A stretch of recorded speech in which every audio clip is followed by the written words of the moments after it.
នេះគឺជាឆៃពៅបងប្អូនទាំងអស់គ្នា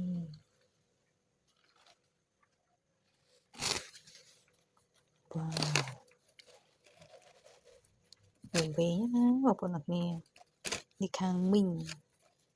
នៅផ្នែករំលាសគាត់ផ្ញើមកឲ្យអរគុណច្រើនមីងនេះធម្មជាតិបងប្អូនទាំងអស់គ្នា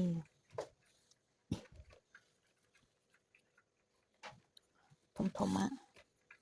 អាចធ្វើជ្រក់ឆៃពៅប្រៃឆៃពៅផ្អែមបាន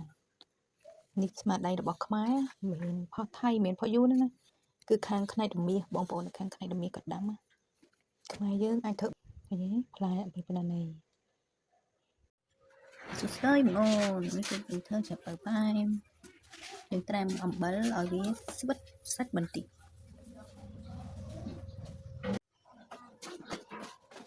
ជាឆៃពៅផ្អែមបងប្អូនទាំងគ្នា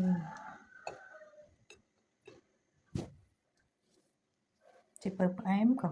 យើងចង់ធ្វើឆៃពៅប្រៃក៏យើងអាចធ្វើបានតែក៏យើងអាចធ្វើបាន